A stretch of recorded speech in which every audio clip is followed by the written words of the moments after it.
think you're thinking right now? You believe the thoughts running through your mind are yours, generated from somewhere deep inside you, shaped by your experiences, your values, your unique perspective on the world. But what if I told you that most of what you call thinking isn't thinking at all? What if the voice in your head, the one you trust completely, is actually an echo chamber of other people's ideas, other people's fears, other people's agendas? What if your mind, the most intimate space you possess, has been quietly colonized without your permission, without your awareness, and you've been living as a tenant in your own consciousness?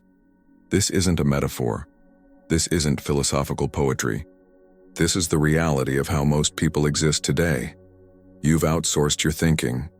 You've traded the hard, necessary work of forming authentic thoughts for the comfort of adopting ready-made conclusions. And the cost? The cost is nothing less than your sovereignty. The cost is you. Let me show you something that's happening right now in this exact moment. As you read these words, your mind is already preparing its defense. It's gathering evidence to prove that you're different, that you're one of the exceptions, that your thoughts are genuinely yours. But notice this. That defensive reaction itself might not be yours either. It might be a learned response, a programmed reflex designed to protect you from the discomfort of realizing how little of your mental life actually belongs to you. The mind defends itself automatically, which is precisely why most people never question whether the defender is actually them or just another borrowed program running in the background. Authentic thinking is dying, not because people are becoming less intelligent, not because education is failing, not because of some grand conspiracy. It's dying because authentic thinking is uncomfortable. It's uncertain. It's lonely. And we've built an entire civilization designed to eliminate discomfort, uncertainty, and loneliness at any cost. The cost just happens to be your mind. Think about the last opinion you formed. Really think about it. Not something trivial like your favorite color or preferred coffee, but something substantial. A political belief, a moral stance, a judgment about how life should be lived. Now trace that opinion backward. Where did it come from?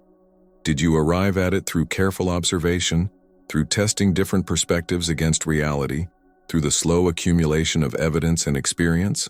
Or did you absorb it? Did you hear it from someone you respect, someone you admire, someone whose approval you crave? Did you adopt it because it came packaged with an identity you want, a tribe you wish to join, a version of yourself you're trying to become? Most people, if they're honest, will discover that their opinions aren't conclusions, they're adoptions. They're memberships, they're signals. You don't believe what you believe because you've thought it through. You believe it because believing it makes you part of something. It gives you a team. It gives you enemies. It gives you the intoxicating simplicity of knowing who you are without having to do the terrifying work of actually discovering who you are. This is how your mind stops being yours. Not through force, not through obvious manipulation, but through the gradual, seductive process of replacing the hard work of thinking with the easy comfort of belonging. And once you've made that trade, once you've discovered how much easier it is to borrow thoughts than to generate them, going back becomes almost impossible. Because authentic thinking requires something most people are no longer willing to give: solitude with uncertainty. Let me tell you what authentic thinking actually looks like, because most people have never experienced it. Authentic thinking is when you sit with a question long enough that all the easy answers dissolve. It's when you strip away what you've been told you should think, what your friends think, what would make you look good to think, and you're left with just the raw, uncomfortable confrontation between you and reality. Authentic thinking doesn't feel good. It doesn't give you the rush of righteousness. It doesn't let you join a side and start fighting. It leaves you alone with complexity, with nuance, with the disturbing possibility that the truth might not align with your comfort, or your identity, or your needs. And this is exactly why it's disappearing. Because we've created a world where you never have to be alone with complexity. Every question has been answered for you. Every position has been packaged for you.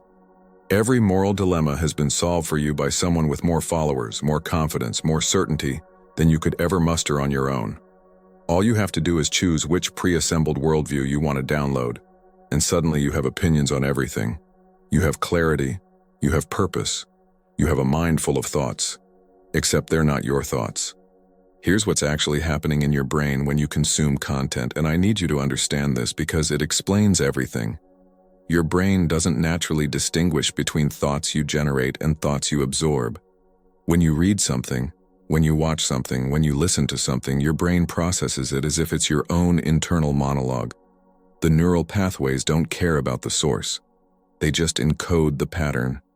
So when you spend hours every day absorbing other people's thoughts, other people's framings, other people's emotional reactions, your brain is literally being wired to think like them. The voice in your head starts sounding like the voices you expose yourself to. And after enough time, you can't tell the difference anymore. This is why someone can spend 3 hours watching political commentary and genuinely believe they've done deep thinking about politics. They haven't thought. They've absorbed. They've been programmed. And the programming feels like thinking because the neural sensation is identical. Your brain rewards you with the same satisfaction chemicals, whether you've generated an insight or simply agreed with one. So you get all the pleasure of intellectual accomplishment with none of the actual work. And like any shortcut that feels this good, it becomes addictive. Now multiply this by every single input in your life, your social media feeds, your news sources, your friend groups, your family, your entertainment, your education. Every single one of these is a channel through which other people's thinking enters your mind and sets up residence. And most of these channels are optimized not for truth, not for nuance, not for helping you think clearly, but for engagement, for keeping you consuming, for making you feel something strong enough that you'll come back tomorrow for another dose. The result is that your mind becomes a battleground for competing programs, none of which you wrote. You're not thinking. You're hosting a conflict between different tribes' talking points, different influencers' frameworks, different algorithms' content strategies. And you're in there somewhere, buried beneath all of it. But you've become so quiet, so overshadowed by the noise, that you've almost forgotten what your own voice sounds like. Let me show you how deep this goes. Think about your self-image, the way you see yourself, the narrative you tell about who you are. Even your own identity, is largely borrowed. You've absorbed a story about yourself from how others have treated you, from what culture says people like you should be, from what you've seen in movies and books and social media about how someone with your characteristics should behave. You perform a version of yourself that you learned, and because you've been performing it for so long, you think it's real. You think it's you. But it's just another program, another borrowed script, another way your mind has been colonized. This is the silent death of authentic thinking. It's silent because it doesn't announce itself. There's no moment where you wake up and realize your mind has been taken over. It happens gradually, through a million small surrenders. Every time you adopt an opinion without examining it. Every time you repeat a phrase because it sounds smart, without understanding what it means. Every time you feel something because you're supposed to feel it, not because you actually feel it. Every time you think you're thinking but you're really just remembering what someone else thought and mistaking their memory for your own process. And the worst part? The absolute worst part is that this colonization of your mind makes you feel informed. It makes you feel intelligent. It makes you feel like you understand the world. Because you have so many opinions. You have positions on everything. You can speak confidently about topics you've never actually investigated. You can join conversations and contribute takes and feel like a full participant in the collective discourse. But it's all performance. It's all borrowed. It's all echoes of echoes of echoes. And somewhere at the origin there might have been authentic thought. But by the time it reaches you, it's been stripped of all nuance, all complexity, all truth, and reduced to a signal you can deploy to show which side you're on. If you're feeling uncomfortable right now, good. That discomfort is the only thing you can trust. That's the part of you that's still yours. That's the small voice underneath all the programming that remembers what it feels like to actually think. Listen to it, because that voice is dying. Every day you ignore it, every day you choose comfort over truth, every day you let other people do your thinking for you, that voice gets quieter. And eventually it disappears completely. And when it does, you become something less than human. You become a node in a network, a repeater station. a carrier signal for ideas that were never yours and never will be. So how do you reclaim your mind? How do you resurrect authentic thinking? The answer is simpler than you think, but harder than you can imagine. You have to stop consuming and start confronting. You have to drastically reduce the number of voices in your head until you can hear your own again. You have to sit in silence with questions instead of immediately seeking answers. You have to be willing to not know. You have to be willing to change your mind. You have to be willing to discover that you were wrong about things you've been broadcasting as truth. You have to value accuracy over identity. You have to choose loneliness over false belonging. This means cutting off your information addiction. And yes, it is an addiction. If you feel anxious when you can't check your feeds, if you feel compelled to know what's happening, even when it doesn't affect your life, if you feel like you need to have an opinion on every trending topic, you're addicted. You're addicted to the feeling of being plugged in, of being part of the conversation, of having your mind filled with content so you never have to face the terrifying emptiness of your own consciousness. Start with one day where you consume nothing. No social media, no news, no podcasts, no YouTube, no articles, nothing. Just you and your own mind. See what happens. See what thoughts emerge when they're not being drowned out by everyone else's thoughts. See what questions you actually care about when you're not being told what to care about. See what you believe when you're not performing belief for an audience. Most people can't do this. They'll try and they'll last maybe 3 hours before the anxiety becomes unbearable, and they reach for their phone like an addict reaching for a fix. Because they've forgotten how to be alone with themselves. They've forgotten how to generate thoughts instead of consuming them. They've forgotten that thinking is something you do, not something that happens to you. But if you can do it, if you can sit in that uncomfortable silence long enough, something shifts. The borrowed thoughts start to fade. The tribal allegiances start to loosen. The programmed responses start to quiet down. And underneath all of it, you start to hear something you haven't heard in years. Your own voice.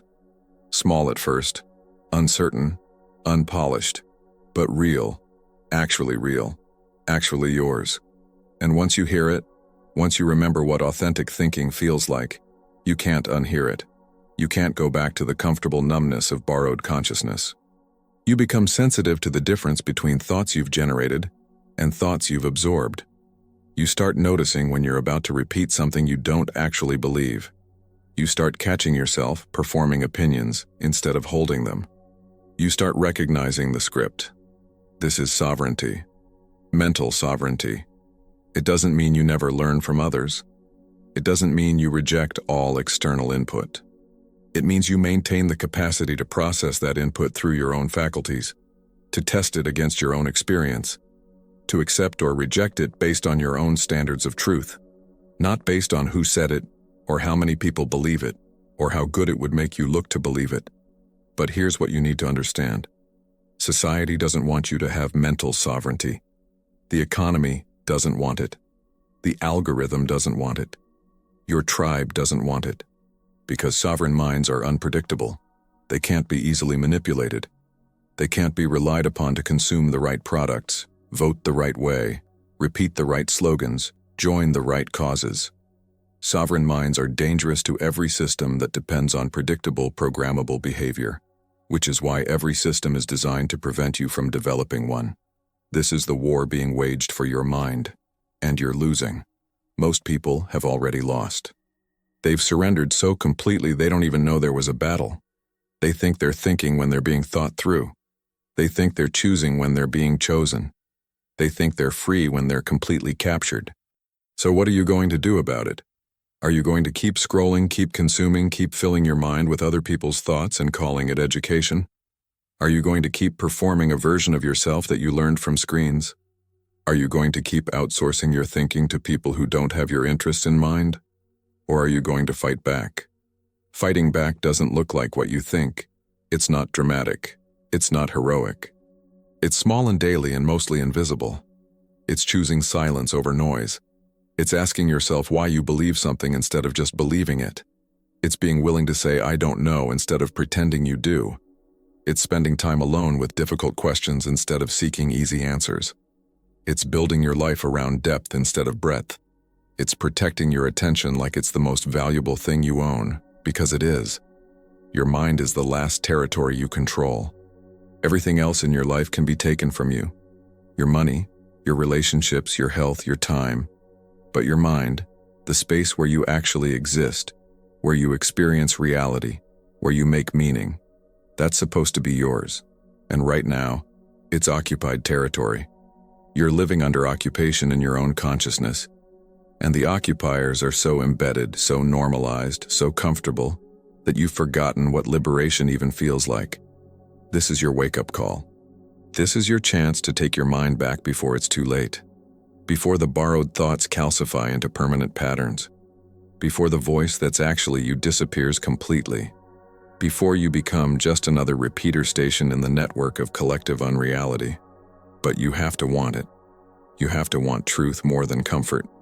You have to want sovereignty more than belonging. You have to want to be real more than you want to be right. And most people don't. Most people will read this, feel that brief uncomfortable recognition, and then immediately return to their feeds, their tribes, their borrowed thoughts, because the alternative is too uncertain, too lonely, too hard. Don't be most people. Start questioning everything, especially the things you're most certain about, especially the beliefs that feel like they define you, especially the opinions you've never actually examined. Start noticing when you're about to repeat something you heard instead of something you've verified.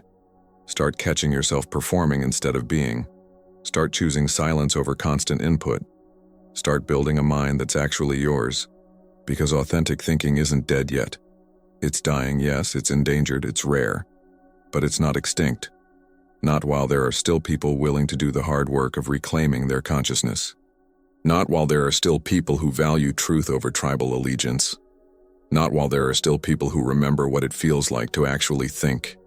You could be one of those people. You could choose right now to stop being a passive receiver and become an active thinker again.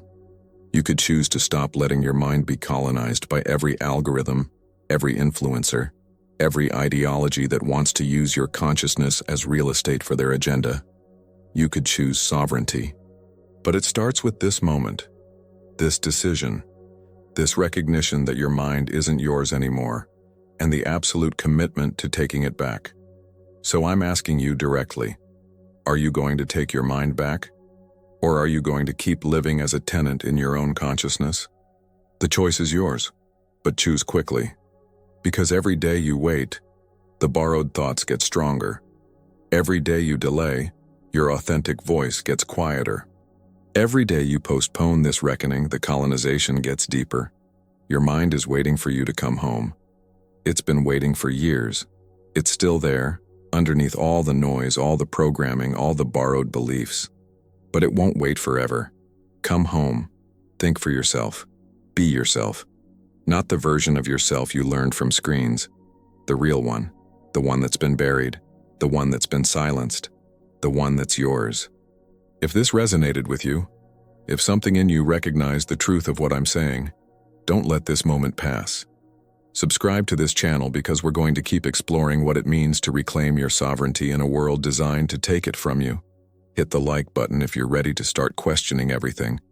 And comment below with one belief you're going to examine, one opinion you're going to trace back to its source, one borrowed thought you're ready to release.